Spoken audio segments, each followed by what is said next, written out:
Yo, what's up mga tropa peeps? Welcome back to my vlog at magandang araw po sa inyong lahat. At nako, ito ang ating pag-uusapan. Ang paglabas ni Kulaong sa ating bansa. Nako, ito po yung nag-around the world na to eh. Actually, buong mundo po nalibot na nito. Pero dito sa litrato na ito po ay sa Australia. Meron siya pinuntahan diyan na isang magandang binibini na niluhuran niya at binigyan ng singseng. Kaya lang yung singseng galing pa doon sa babae.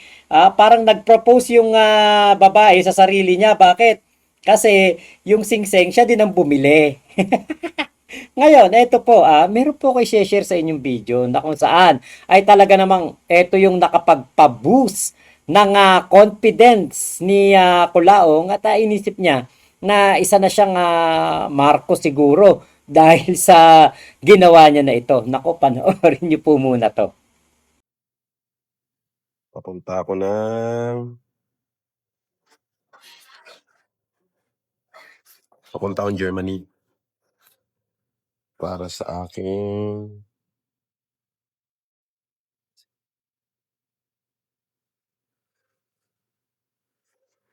papuntang Eindhoven. So, that's it. Nandito ako sa lounge ng Philippine Airlines. Ito Germany.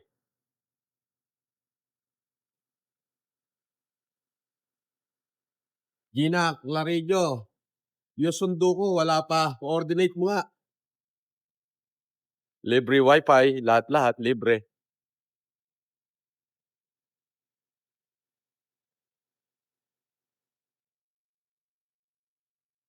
Dito na ako. Pag nakita mo tong building, it's 200 years na pala tong Villa Medica. Sa Frankfurt. Dito sa Eindhoven. Ayan. Centrum for Gender, hindi ko maintindihan kung ano yung sinasabi diyan. Siguro private clinic, private clinic. Centrum for Ganjeliche Medicine. Pero pag nakita mo siya sa labas, talagang 200 years na siya. Kasi lahat ng presidente dito pala nagpa-rejuvenate. Si George W. Bush, si Bill Clinton, si Barack Obama, nandito lahat. Nandito. Pero pagpasok mo sa loob, high-tech. Grabe, yung pinaka-advance siya na anti-aging medicine, ultimate fountain of youth. At alam niyo ba kung sinong kasabay ko rito? Senador ng Australia. Ang kasabay ko ngayon, nakahiga. So, dito ako sa Eindhoven, sa Germany. Yan. So, ito yung Villa Medica. Villa Medica. Mahal. 1.7 million per tusok. Per tusok kaya. Ang daming tusok. Jojo Tech sabi, hospital daw sa Tulo, tarantado. Tapos papasok ako sa loob, makikita mo advanced technology. Wild House Eindhoven. Eindhoven. Ayan. Wow. Wild House Eindhoven. Nakasulat. Yan. So, yun.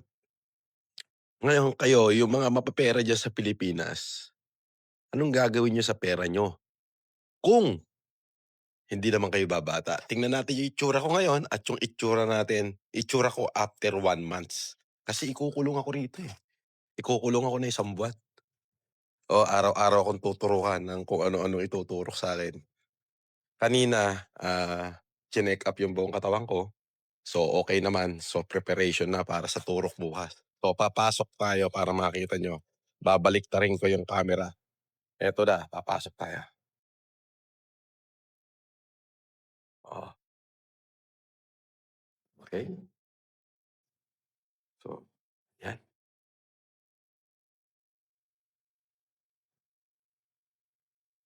Advance, nakita mo? Parang nasa bunker.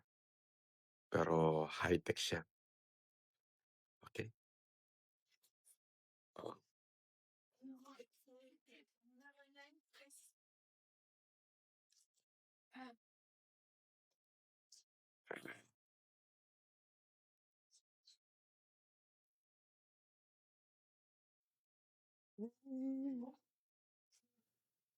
Nakita niyo?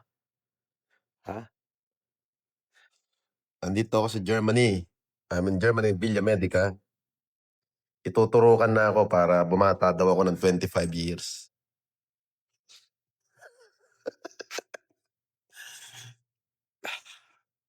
It is a very long session. Yes. For my stem cell. Yeah. It's a 4 days session. And then pagpapahingahin ka ng 1 buwan, patutulugin ka nila rito ng 1 year. So, mabubuhay na ako ng 250 years kasi babata ako ng 25 years. Yung aming doktor.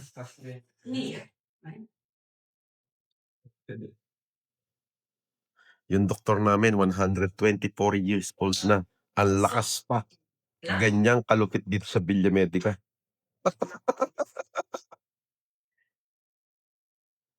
Yeah. So, infusion siya 4 days dito sa Villa Medica sa Edenkoben. Yep. Nandito sa tabi ko, yung Senator Laning ba yun? Doon. Dito nagpa-stem cell sila Juan Ponce Enrile, si Imelda Marcos, sila Tita Penti. Yeah, dito lahat.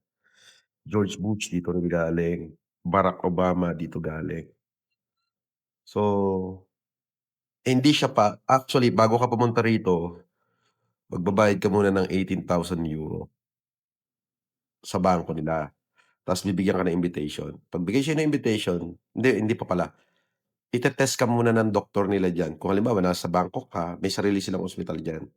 Sa Manila, Medical City, i-check ka muna. Kung makakapasa ka sa Medical City, bibigyan ka nila ng endorsement papunta rito. Pero pag hindi ka nakapasa sa Medical City, ibabalik yung pera mo. Yun. Pero pag nakapasa ka, pumasa yung blood test mo, lahat-lahat, bibigyan ka ng endorsement. Bababiyahihin ka nila rito sa Edenkoben. Tapos dito isasaksak yung stem cell mo. So, tignan mo yung sa kanya. Yung dugo niya, pinalabas na. Ando na yung dugo niya sa taas, oh. Hinikop lahat ng dugo niya, nilabas. Tapos nililinis ng ozone. Tapos tsaka ibabalik. Ganong kalupit.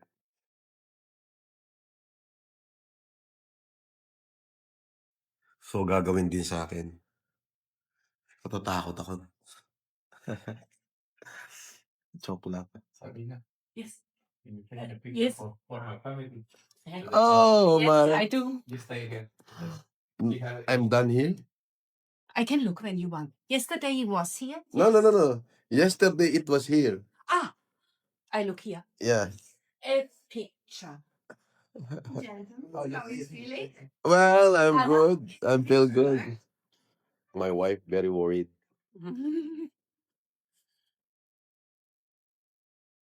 Kahapon, nilabas nila yung dugo ko. Tapos ibinalik din. Ngayon, ganun ulit.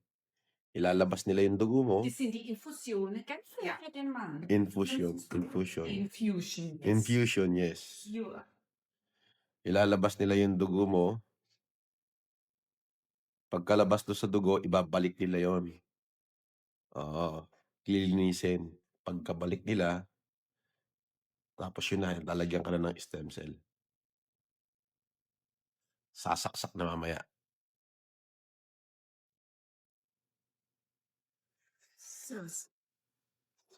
Eto na. Ang lalaki ng karayom, ayoko makita. Lalaki, walang anesthesia.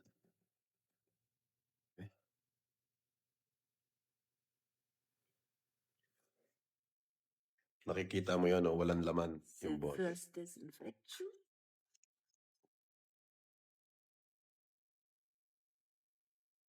Walang laman yung bote. Ang laman niya is oxygen. Yan. May second day. Tapos mamaya tuturuan na ako sa tumbong. I'm here at the facility of Villa Medica. This is my room. My room 108. Sinaksakan na ako. Grabe, ang dami. Ang lalaki ng karayom. Pero, pagsaksak sa akin, tinignan ko yung mukha ko kagabi. Kagabi niya ako sinaksakan. Nakatulog ako ng 14 hours. Something really strange in my face. Nawala yung mga wrinkles ko. Tapatak agad yung mukha ko. Pero sa tumbong lang naman ako sinaksakan. Doon sa bone marrow, yung sa buto ko. Sinaksak sa pit ko. Bali, marami pa eh. 4 na method pa yung gagawin. Sinaksakan ako ng hormone, ng supercell, stem cell, para sa baga, para sa kidney, at para sa ano. Hi, Doc. This is my room. Yan. Dito nila ako kinukulong. Hindi ako nakakalabas. Dito ako kumakain. Yan. Yung kwarto. Yan. Tingnan mo yung ano, sangdamakmak na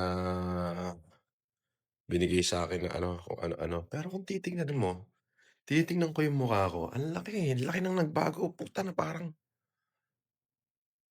ano, parang at saka yung strength ko parang lumakas. So ito na. Saka yung kwarto ko. So nakakulong ako dito. Yan. Hello. Hi, Doc. I got live. That is my doctor, Dr. Hines. Yeah. No, it was live, knowing by my own family and my people that here. I introduced the Villa Medica. I feel different now. That's great. Yeah, I feel different. Good to hear. So we are This is Yeah, yeah. Dr. Hines. so we are here to take care about Yeah. son of the Philippines. Thank you, Doc. Welcome. Yan ang mga facilities bawat isang tao. Yan. Ang haba, ayun, oh. 'Di ba? So, I think you better come here. Oh. Ayan na. Oh. Tapos ngayon nire-required lang nila ako uminom ng coffee, yung decaffeinated. Pagkain walang problema, mag-yosi walang problema. Cool nga yung mga doktor dito eh. Sabi niya, "Umiinom ka? It's alright." Sabi niya, galing ah. Oo, nag-sigarilyo ka? It's alright. Sabi niya, babata ka na. Yun lang, mahal. Kailangan talaga may pera ka eh. All in nga tayo ng 5 million ng no-look eh. Ano pa kaya to? Di ba? Decaf, please. Can I have decaf? Thank you. I have here. Together. Tignan mo naman. Mabuti. Ayos lang. Yes, you see? Oh, pare ko. Alam mo ba? 69. Ang lakas. Ha? Yep. Yeah. This is my coffee. Yeah. Isolated kami dito sa Villa Medica. Worth it talaga pumunta rito. Worth it. Binabati ko yung aking asawa na si Mayo Murakami Marcos. Mahal na mahal ko yan eh. Kaya nga ako nagpapagwapo para sa kanya eh. Yeah, thank you very much. Nakita mo naman. Sugar more. Sugar. Remember yourself 2 years ago. 2 years ago. Just a little, yeah. But look. Do you remember yourself 2 years ago? Yeah. I think better today than 2 years ago. Okay? Now, what about tomorrow? It's reducing.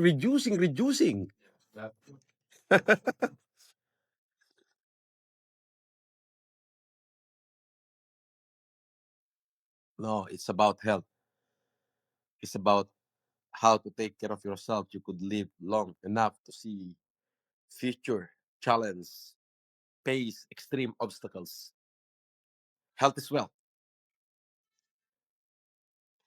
Alright, so papasok na ako sa loob. So, dyan po sa video na yan, nakita nyo naman, di ba? Nagpa-stem cell talaga si Kulaong. Nakapunta talaga siya sa Germany. Talagang meron po siyang visa ng Germany. Pero hindi na po niya magagamit at hindi na po siya makakalabas ng bansa. Pero hindi naman tayo talaga sigurado dyan eh. Kasi nga, meron tayo nakitang all departure order.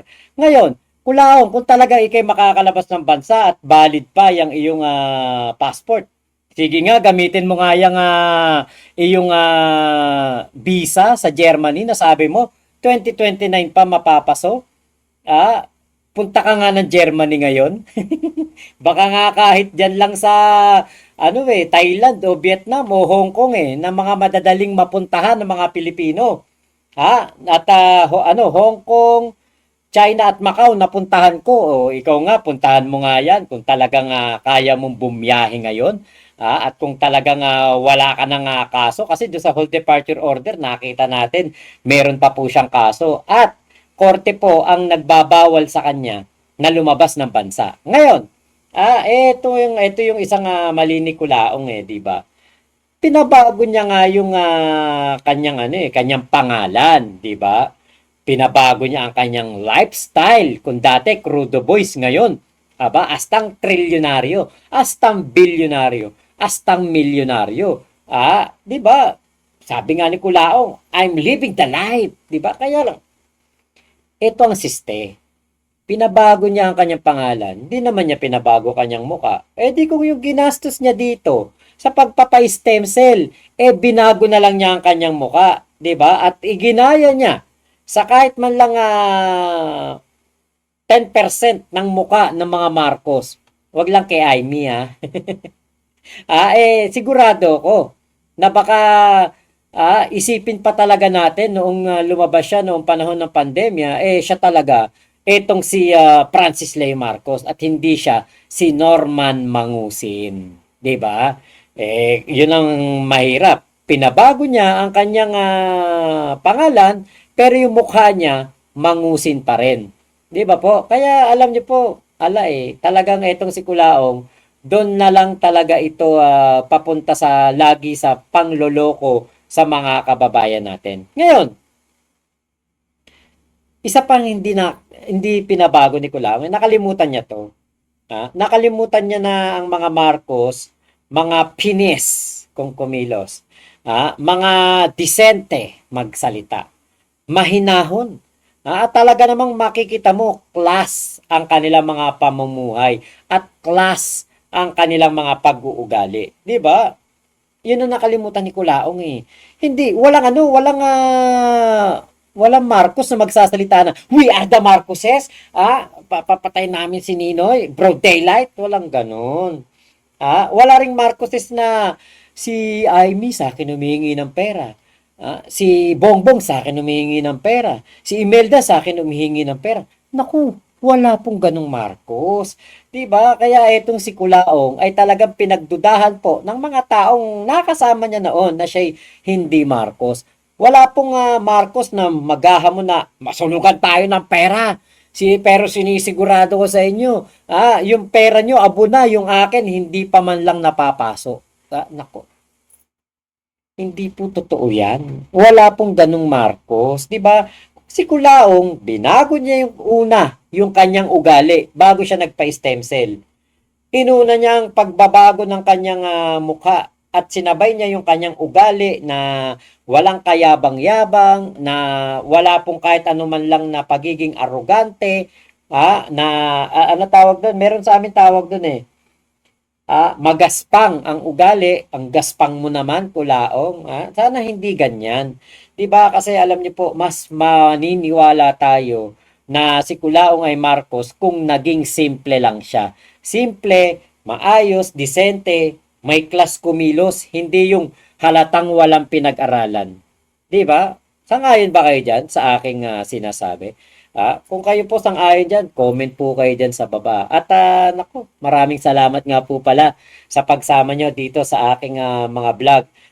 Kay sa politika, kay sa kulaong, maraming salamat po. At Merry Christmas na rin sa inyo pong lahat na patuloy na sumusuporta dito sa aking munting channel. At maraming salamat po sa isa na ng mga taon na pinagsamahan natin. Ako, matatapos na ang 2025. 2026 na. Kung mapapansin niyo baka medyo hindi po tayo gaano makapag-upload dahil meron po tayong mga aasikasuhin. At syempre, magse-celebrate tayo ng Pasko. Hindi naman tayo katulad ni Kulaong na walang pamilya, nabababad lang sa YouTube para po makapamasko. Tayo meron pamilya at meron po tayong mga activities na kasama ang pamilya. 'Di ba? Hindi tayo katulad ni Kulaong na mukhang tinalikuran na ng pamilya. Alam niyo po kung sino ang pinakamalungkot na tao ngayong Pasko? Si Kulaong. Bakit? Walang kasamang pamilya. So, yun lamang po. Maraming salamat sa pagsama nyo sa vlog ko na ito. Ingat po kayo. Merry Christmas! Happy New Year! Thank you po. Bye-bye. Thank you. Ang babait ninyo. Thank you.